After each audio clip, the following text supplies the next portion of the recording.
राष्ट्रीय स्तर पर किस तरीके से एक महिला को सबल करने के लिए हमारी केंद्र सरकार ने और प्रदेश सरकार ने कार्य किया है, उसको इस छोटे से केस में अगर आप दबा के रख देंगे तो बड़ा दुर्भाग्यपूर्ण है।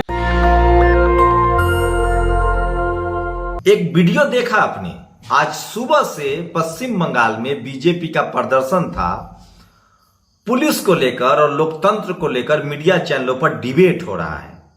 अब जो वीडियो सामने आ रहा है उसमें साफ दिख रहा है कि बीजेपी के कार्यकर्ताओं ने गुंडागर्दी की है, पुलिस वाले को मारा, आम लोगों को मारा है। दूसरा वीडियो जो देखा वो बीजेपी की महिला सांसद है। इनकी बेशर्मी की कोई सीमा नहीं है। ये कह रही हैं कि बिल्किस बानो का जो मामला है कोई बड़ा मामला नहीं है, बहुत ही छोटा मामला है।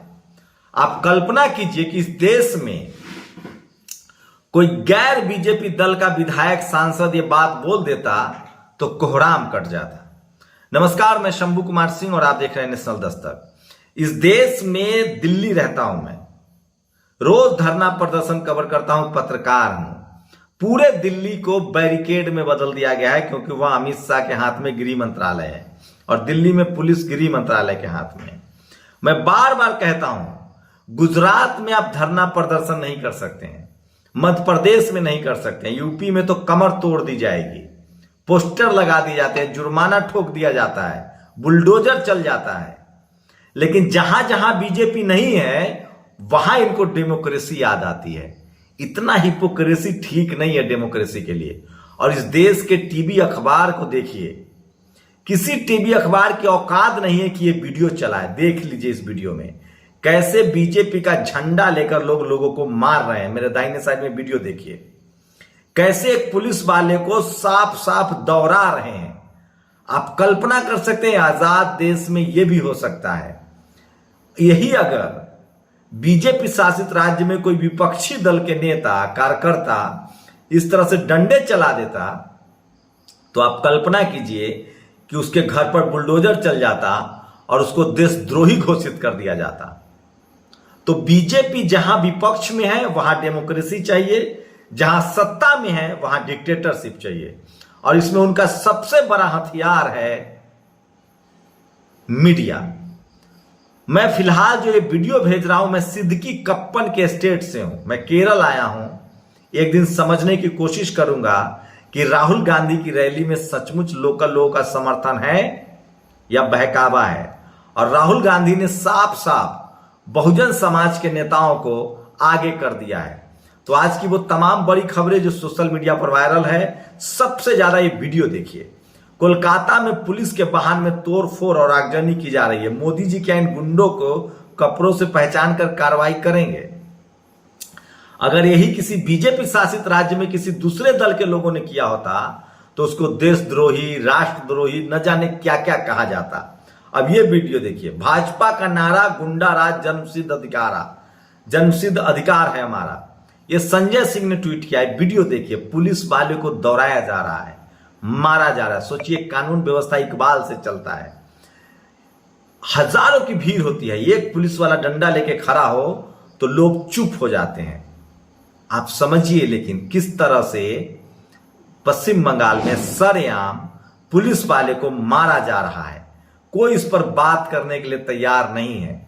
आप कल्पना कर सकते हैं बीजेपी शासित राज्यों में गुंडागर्दी का क्या आलम है। लेकिन इस देश को किस तरह से मजहबी आग में धकेल दिया गया है, इसका आपको अंदाजा नहीं हो सकता। और मजहबी आग ऐसा है कि इस देश के तमाम पार्टियों को लगता है कि वो हिंदू बनकर ही चुनाव जीत सकते हैं। लेकिन मैं केरल में हूं, क्या शानदार राज्य है, क्या विकास किया है। 100% लिटरेसी रेट है यहां लोगों की, समझिए। लेकिन राहुल गांधी जो हैं वो जाति छोड़ने के लिए तैयार नहीं है। सुना है कि वो कह रहे हैं कि ब्राह्मण होने पर उनको गर्व है। पंडित जी, मैं कौल ब्राह्मण गोत्र दत्तात्रेय। राहुल ने पुष्कर ब्रह्मा मंदिर में अपने बारे में क्या खुलासा, दरगाह में जियारत। तो ये सोशल मीडिया पर खबरें चल रही है, देखते हैं क्या है सच्चाई। कल रैली भी दिखाऊंगा। और ये देखिए, ये बिल्कुल सही है। जम्मू कश्मीर एसोसिएट प्रोफेसर चंद्रशेखर की मौत की जांच करेगी एसआईटी। अब जाकर, जब 2 दिनों से हम लोग इसको लेकर आवाज उठा रहे हैं, तब जाकर सरकार की नींद खुली है और ये बिल्कुल सच है कि किसी को प्रोफेसर नहीं बनने दिया जाता और किसी को एचओडी। मैं खुद भुक्तभोगी हूं, बना मुकेश कुमार मालवीय ने ट्वीट किया है, मैं खुद भुक्तभोगी हूं। बनारस हिंदू यूनिवर्सिटी में मुझे professor Rakesh Bhatnagar vice chancellor के कार्यकाल में 2019 में प्रोफेसर बनने से रोक दिया गया। तो अब जो जम्मू कश्मीर में जो एसोसिएट प्रोफेसर चंद्रशेखर की मौत की जांच करेगी एसआईटी, देखते हैं जांच में क्या आता है। और सोचिए, ये तस्वीरें देखिए, बंगाल में गाड़ियों में आग लगाना और पत्थरबाजी करना, ये क्या जायज है? और लखनऊ इलाहाबाद यूनिवर्सिटी में लगातार प्रोटेस्ट हो रहा है, लेकिन कोई बोलने वाला नहीं है।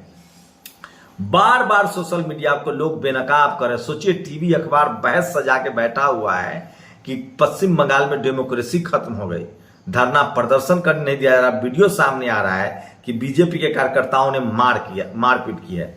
अभी अमित शाह का वीडियो सुन लीजिए, इनका तो स्लिप ऑफ टंग का कोई मतलब लिस्ट ही नहीं है। कभी 10+2 के बाद इंटर, कभी कुछ जुमला। अब कह रहे हैं कि भारत मात्र 155 ग्राम दूध उत्पादन कर रहा है। कोऑपरेटिव डेयरी के कारण आज 2021 में 40 ग्राम से बढ़कर 155 ग्राम दूध उत्पादन हो रहा है। और सोशल मीडिया पर सबसे ज्यादा पश्चिम बंगाल में भारतीय दंगा पार्टी, नितिन राउत ने ट्वीट किया है, ये लोग पुलिस पर हमला करे तो मीडिया दिखाने की जरूरत नहीं करता है। सोचिए किस तरह से इस देश में लगातार बीजेपी ने देश को गुंडा राज में तब्दील कर दिया है। और बोतल में पेट्रोल, हाथों में लाठियां, जय श्री राम के नारे लगाते हुए सरकारी संपत्ति को जलाकर खाक कर दिया। ये है बीजेपी का कैरेक्टर, ये देखिए। और बिल्किस बानो, अभी वीडियो सुनिए जो आपने मोन्टाज में देखा था। बिल्किस बानो छोटा सा मामूली मामला, ये इंदु गोस्वामी है, बीजेपी की सांसद। सोचिए अगर यही बयान 2014 से पहले कोई सांसद देता तो टीवी अखबार उसकी धज्जियां उड़ा देता। लेकिन सैया भय कोतवाल तो डर कहेगा। इस देश की दुर्दशा के लिए अगर कोई जिम्मेदार है तो इस देश की मीडिया, टीवी और अखबार जो जातिवादी है, मनुवादी है। सड़क किनारे बस रोककर पढ़ी नमाज, हिंदू संगठन के लोगों का हंगामा, कान पकड़कर मंगवाई माफी, पुलिस मौके पर पहुंची, पुलिस ने कोई कार्रवाई नहीं की। सोचिए, जो अपने धर्म के लिए दूसरे धर्म को नीचा दिखाए, उससे बड़ा अधर्मी कोई नहीं हो सकता है। यह शाहजहांपुर की घटना है। तो पूरे देश में हिंदू मुस्लिम बनाने की कोशिश हो रही है। राजस्थान में तस्वीरें नहीं दिखा सकते, जातिवाद का एक फिर से मामला सामने आया है। और इंदर मेघवाल एवं जितेंद्र के बाद जालौर जिले के सायला तहसील में एक और युवक, शेड्यूल कास्ट युवक की हत्या करके पेड़ से टांग दिया गया। ये सबसे खतरनाक खबर है जो मैं आपको बता रहा हूं। और रेलवे में पिछले 3 साल से group D, station master, technician, railway driver, JE, IRMS की कोई वैकेंसी नहीं निकली है। जितेंद्र हंसराज मीना ने ऐलान किया कि 17 सितंबर प्रधानमंत्री का जो जन्मदिन है उसको बेरोजगार दिवस मनाएंगे। और ये वीडियो देखिए, साइकिल ठेला कंधे के बाद अब मरीज सीधे जेसीबी में। कटनी में, ये है बीजेपी शासित राज्यों में सरकारी अस्पताल का हाल। कटनी में जेसीबी पर मरीज को ले जाया गया है। और अरविंद केजरीवाल का इस जवाब सुनिए जो उन्होंने रेबरी पर दिया है। शानदार जवाब है। अमित शाह ने स्टेटमेंट दिया है अभी कि गुजरात के लोग सपनों का व्यापार, सपने दिखाने वालों को पसंद नहीं करते गुजरात। हम सब, इसीलिए मैं कह रहा हूं बीजेपी भरोसा मत करो, वो सपने दिखाते हैं। केजरीवाल वही बोलता है, बिल्कुल सच बोला उन्होंने कि मैं दंग हूं कि वो अपनी पार्टी के खिलाफ बोल रहे हैं। वो कह रहे हैं कि सपने दिखाने वालों पे भरोसा मत करो। जो भी आके कहे कि 15 लाख रुपए बैंक अकाउंट में जमा कराऊंगा, बिल्कुल भरोसा मत करना उसके ऊपर।